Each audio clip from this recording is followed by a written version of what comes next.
What's up, guys? Evan47 here. Welcome to Watch from Plot. Subscribe for more content coming your way.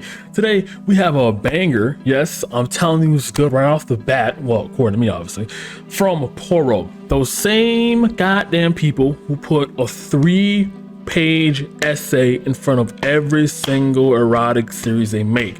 It is triggering because I don't like reading. It reminds me of when I was reading back in high school and I was tripping and stumbling over the words because I was nervous. I was trying to read in front of that girl over here because I want to do that. That's fucking weird. So the base of what the reading is essentially just building up everything, to give you more context of like what you're gonna see, which I kind of like in my specific aspect because I'm a reviewer, so it helps me summarize things a lot easier. You don't have to like comb through every single pixel, you know what I mean? It's a lot easier for me, but objectively it's got to be the most annoying thing because like a clean 2-3 minutes of the episode is just gone because you're looking at text. Now if you get those 2-3 minutes per episode of recapping and the text out the way, you have this, right? You have a main character, Kira, his sister Sarasa, and this other love interest named Kasuri. Sarasa and Kira are related, they're family, obviously, and both of their parents died. So because Sarasa is the head of the household, due to their parents dying, I don't know when that happened, but their parents did die,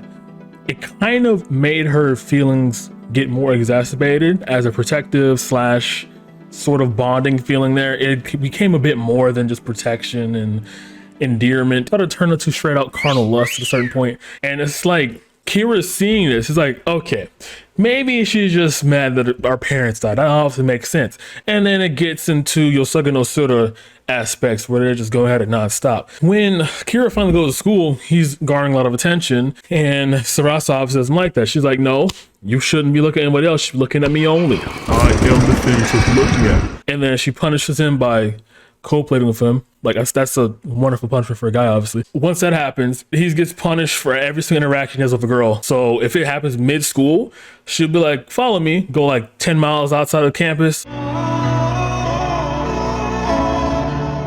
go play there, and then come back to school. He'd be exhausted because you just ran a mile, and just that's a thing. This is the entire series, right?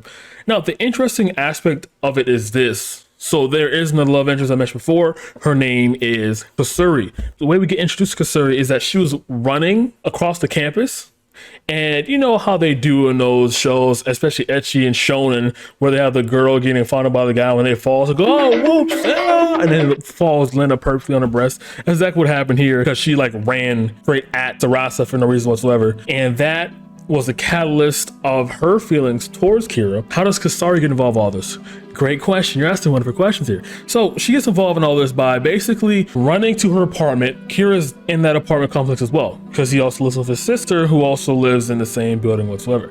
And then she's like, hey, I gotta use the restroom. I don't have my key for my apartment though. And you know, Kira being the nice guy, yeah, he's like, yeah, you use my restroom, obviously, you know? And when she's about to do that, he's like, wait, hold up. Scares her out of her mind. And at this point, she just urinates all over the floor. Euphoria-esque, just leaving holes in the perfect linoleum floor. God damn it, the wood paneling now is gonna reek of urine. Not that he minds, because he instantly cleans it up and instantly asks her for her forgiveness.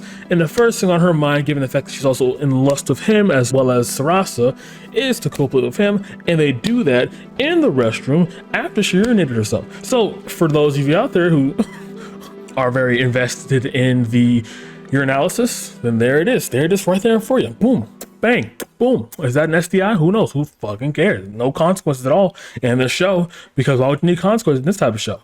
And of course, Sarasa comes home. She's extra pair of shoes. She's like, what is this? How could you? Punishes him again. At this point, punishment isn't enough. It isn't enough for Kira because he goes out on a date with Kasuri yet again. And when he goes on another date, mid-date, Sarasa starts cooperating with him in the restroom. Then they go out. Kasuri's like, hey, I'm sorry about me pissing on your floors and causing the rats to come in and, you know, piss on the floor as well. I really am sorry. Let me make it up to you by letting me piss on you. This show's funny in a sense where it shows basically a brighter side of Shiiku Kanojo, very loosely, but emotionally. Sarasa is keeping Kira captive and keeping him only cooperating with her. All right. And whenever he does go with someone else, she immediately punishes him by doubling down on the copulation, basically trying to say no one else is better for you than me. I'm the only person you need to be looking at. Don't look at anyone else. If you do, you're gonna get punished for it. You know what I mean, it's just very, very kidnapper-esque, but it isn't that dark because of how much he likes and goes along with it, regardless of the context of the whatever the show it is. And again, it is a banger because he does go along with it, because, you know, he is consenting to it, this, that, and the third. Whether it be knowingly consent, that's a different story whatsoever. It's a different debate entirely, you know what I'm saying? But yeah. And I guess like introducing the other love interest is kind of funny in a sense where it's like, it shows how yandere-esque Sarasa could have been if this was a School Days-esque theme instead of just being a flat out just erotic show that I'm watching. You know what I mean? This could have gone in numerous amount of ways, but it just went the very straightforward route for love triangle, and then ends off with Kira going at it yet again with Kasuri in the locker room, and she's like, yeah, this can be our last time. I agree with you. Last time in the locker room. See you tomorrow. Bye. And she just leaves before he can say, hey, I don't want to do this anymore. It reminds me of a person who's very oblivious to any compliments they're receiving. That was any Chijo Max Heart 4-episode series, 20 minutes each. That's it. All right, guys, I don't have an outro. What if I did? It wouldn't matter because don't mix fun to video. Good night. I said it right for the first time in my life. Let's go. Also, tell me, guys, if you notice something different. Notice anything different about the lighting? The lighting? You notice anything different about... No, it's still the same? Okay. Fuck you too.